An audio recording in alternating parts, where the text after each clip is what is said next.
day. I call it, as I did yesterday, an intermediate run. That's 5 to 8 miles, aerobic threshold. Now, once a week, here's our microdosing. I told you yesterday, we microdose speed year round. We did this the first practice of the summer. When they came back, we do what we call stride laps. You might think of this as flying 30s. It's very short, it's very intense. It's not going to wear them out, but they're starting to gain speed. I want them to learn how to run fast, and this is sufficient for us if we do this year round. We don't have to do a lot of speed endurance to try to get fast. So stride laps, what do? Come back from a run, they get on the track. One of the very few times we are actually on the track. We jog the turn, and then on the straightaway, they gradually accelerate to full sprint, maybe their last 20, 30 yards, and then gradually decelerate around the turn. We do 2 laps.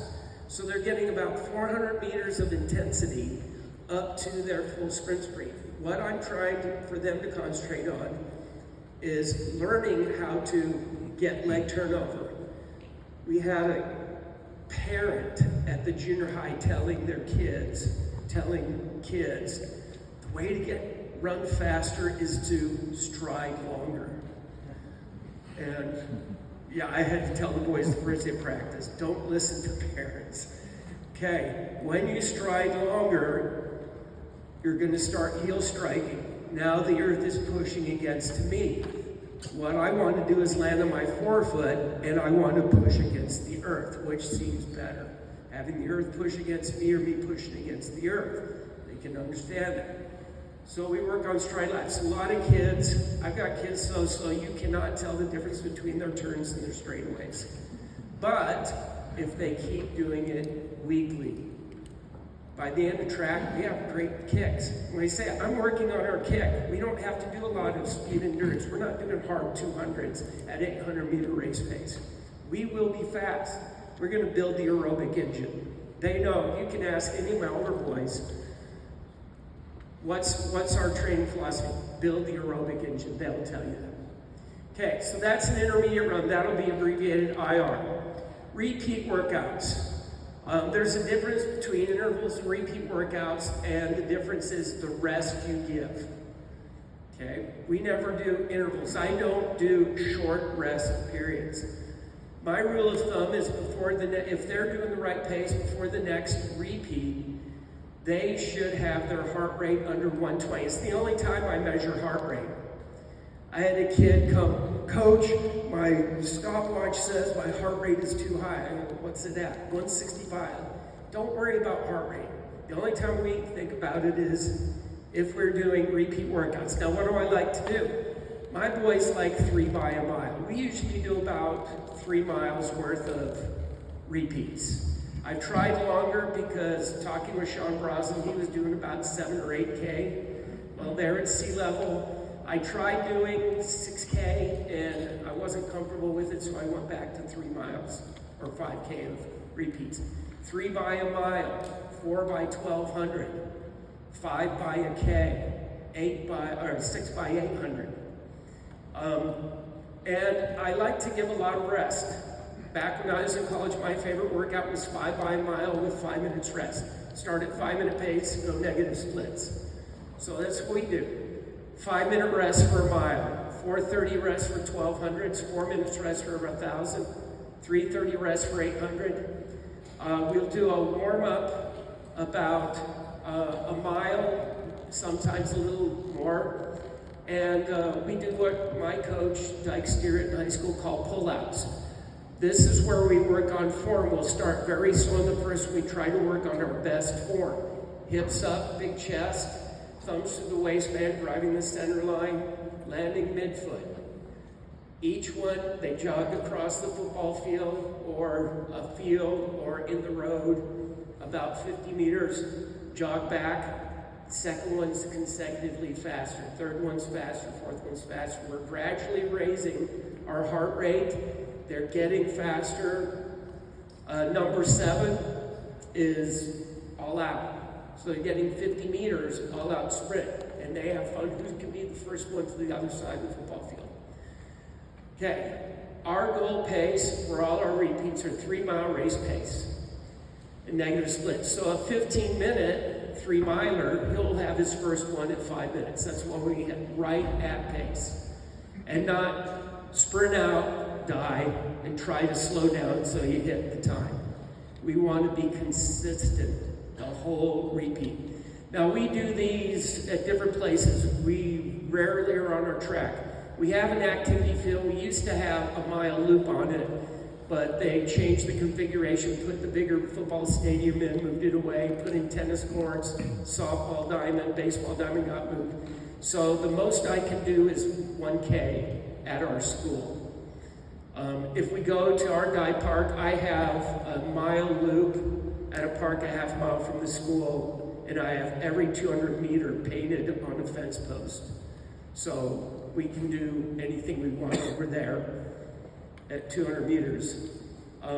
We have neighborhoods. If it's winter and it's snowing, I have a local neighborhood where we have a mile loop, and I've painted on the road every 400 meters, or a quarter mile. And so if it's snowing and we can't be in a field because there's snow on the field, we can go over there. We also have our hospital is about a mile away, and they have a fitness track, asphalt path around the whole hospital ground, and we can do miles over there. But that's the bread and butter for us doing something at race pace. We want to start at 3-mile race pace, and then negative splits. And I'm happy if they're 1 second faster, 2 seconds faster. I'll say, if we're doing 6 by 800, a 15-minute keel start at 2:30. Well, make sure the next one's 2:29, then 2:28. My young guys, in the summer when we start doing repeats, I have the beginners do every other one because I'd rather them concentrate on negative splits than volume. I want them to start learning how I can run faster. So if we're doing 3 by mile, they'll sit out the second mile and jog around. If we're doing 6 800s, they'll do 1, 3, and 5. Okay, that way, not as much volume, but if they can hit negative splits, they're starting to understand that. Okay, TG is the grinder. Yes, sir. Your rest, is it active or standing on the mile? I want them to stretch. We don't go jog around between, unless, like if we're doing 1200s over in the neighborhood, they might have to jog back up to the start line. So 400 jog. But usually if we're out and back or around something, we'll stop, we'll be there. I tell them, don't stand around and do nothing. That's not going to do anything. Get up a stretch, and we'll check heart rate with about 20 seconds left before the next repeat, just to check. You'll find out if a kid goes too fast, his heart rate will be too elevated. And then you get to chew them out for not going too fast. Hit your pace, not someone else's. We've said something like that last night and this morning. That's what I want my kids to do. Focus on their pace so that they can optimize their progression. The grinder is a pretty famous run that we do in the summer and on weeks where we don't race. It's almost 3 miles from our high school over to Pleasant Grove High School to the stoplight, and then it's 1.3 miles up and 400 feet of elevation gain. And then right now, we just started it. We've done 4 of them so far this summer. We're in our 5th week of summer training. If the boys break 9 minutes, I give them a t-shirt that said, I conquer the grinder. And I talked yesterday about we don't want to survive workouts, we want to conquer them. Our calculus teacher every year he gives his AP students shirts that say, I survived AP Calculus. And I said, that's the wrong attitude. We don't want to survive things, we want to conquer them. And we talk about that. Any workout we do, any run we do, we want to conquer that run. We want to have that mentality and not a survival mentality.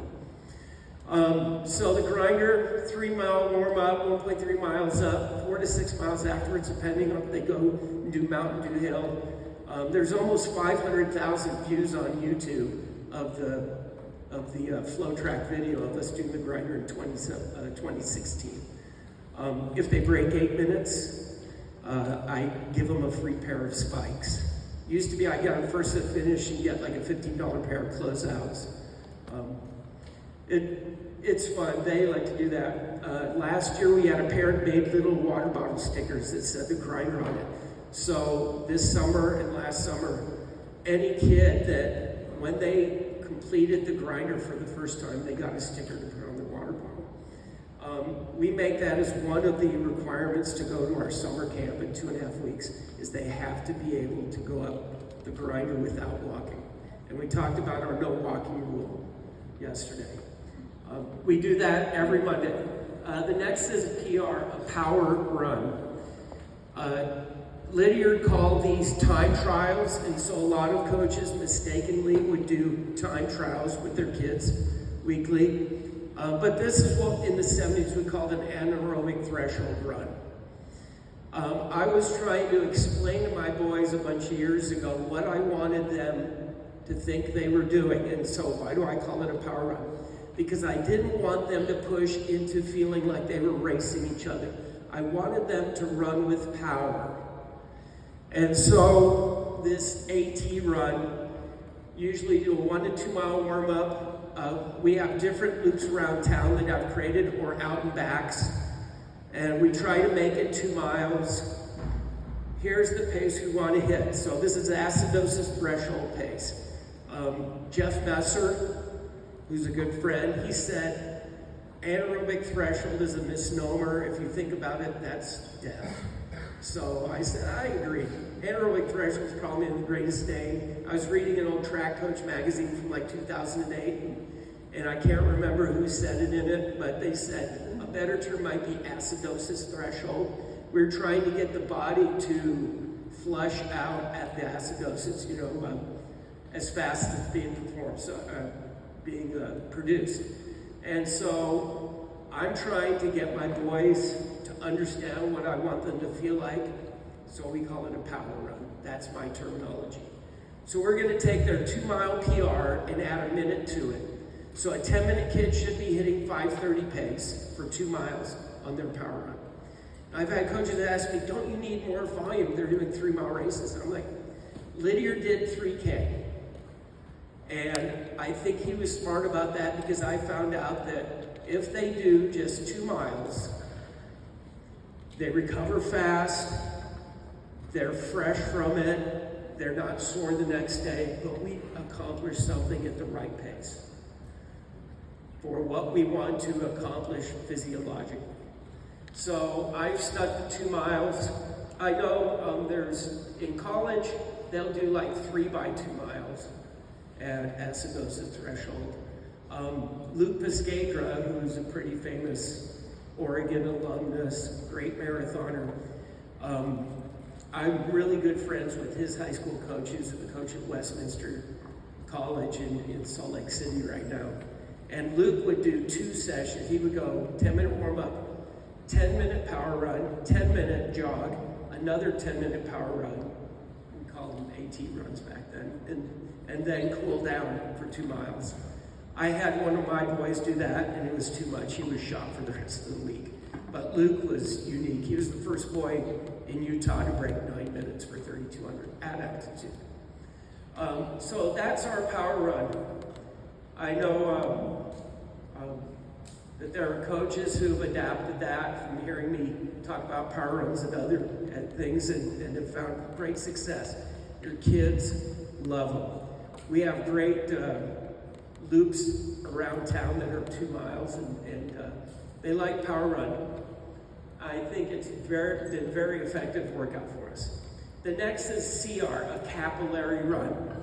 I changed the wording in my presentation yesterday. It's your long run. Now, for me, long run has a negative connotation. It's long. Kids come to practice, I have to do a long run.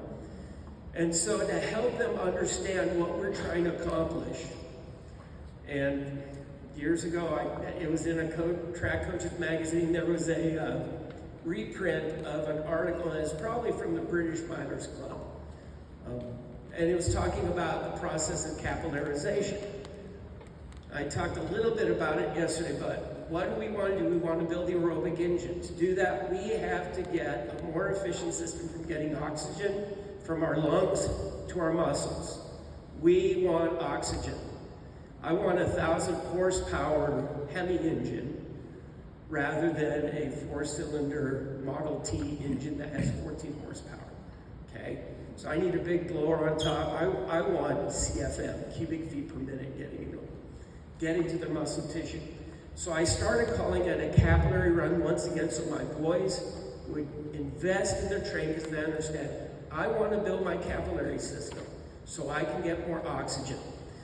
So what we do, it's 70 to 90 minutes. In order for us to get capillarization to occur, we have to put the body under enough stress so that the adaptation will occur. So that's between 70 and 90 minutes. Now I know there are some coaches that are 90 minutes, and you know, if you tell a kid 70 to 90 minutes, most high school kids will go 70, right? But I'll tell you what, we're doing this at an aerobic threshold pace. I would rather have 12 miles in 70 minutes than 13 miles in 90 minutes. And a lot of teams that do 90-minute long runs, they're going 7:30 pace. And my boys are starting out 7-minute pace and then trying to hit their aerobic threshold. And Connor McMillan, I talked about a little bit last night, 27:40 in the 10K, third place in the 2019 NCAA 10,000. His goal in high school is to hit 13 miles in 70 minutes. And he was really close. He did 13 miles in 71 minutes on the Provo Canyon Trail his senior year. An amazing runner at BYU, multiple time All-American track and cross country. But we love them. My boys, they try to hit, and I'll sneak them in to get a little more time because we'll come back and then we'll do a barefoot mile. So they'll get around 80 minutes on a Saturday. We try to do these every 7 to 10 days. And my last one I'll do before the state meet about 8 to 10 days out. Even in track, our last capillary run is about 9 days out. Okay, we want to keep and sustain, as Mike was talking about, we want to sustain our aerobic capacity. FW, Fartlek, speed play, right, in Swedish. I have changed this up the last 4 or 5 years. When I was younger, our fartlek workouts, we still do the same workouts, like 30-30s, 30 seconds on, 30 seconds off, or 5 minutes on, 5 minutes off, 1 minute on. We do one called Ed Eyestone. It's 8 minutes easy, 8 hard, 6 easy, 6 hard, 4 easy, 4 hard. Mini Ed goes 6, 6, 4, 4, 3, 3, 2, 2, 1, 1. But what I've changed the last 3 or 4 years is I found out that my hard was too hard, so the easy had to be a lot slower for them to recover. So instead of going hard, easy, I started having the boys go between their aerobic threshold pace on the easy, so like a regular run, and then only slightly increase to their power run pace. And they know those two paces. So a fast guy might be alternating between 5-minute pace and 6-minute pace, 5-minute pace, 6-minute pace. And by making their paces go like this instead of like this, where they went too fast, so they had to recover, so they went too slow. They were getting more mileage, they weren't as sore, they got more out of the workout, and I think it benefited us a lot better. So if you are doing fartlek workouts, that's the biggest suggestion. I think that's helped us to become faster runners, is because we've always done these workouts, these fartlek workouts, but now we're alternating paces like this and not like this. FCD is a follow coach day. The day before a race, we will go slightly slower. We might go 7:30 pace instead of 6-minute pace for varsity guys. And we'll run about 2 miles away to a park. We have different parks or places we run to. And they'll do pull-outs to get ready, spark their neuromuscular system for the race the next day. And then we'll set them down and all the logistics. Mike was talking about his team meeting. We plan out our whole race. We plan out our race groups. Who's going to be in charge of leading warm-ups and cool-downs in each race group.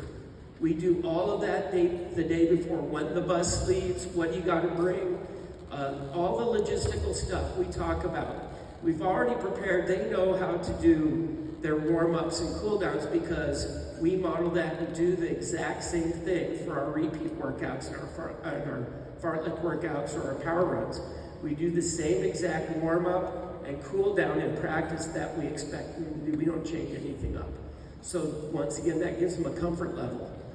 They know what to do. Put someone in charge. They do everything together at the meet. So when we get to a meet, I get off the bus, I say, I'm gonna go pick up your packet, get your bibs.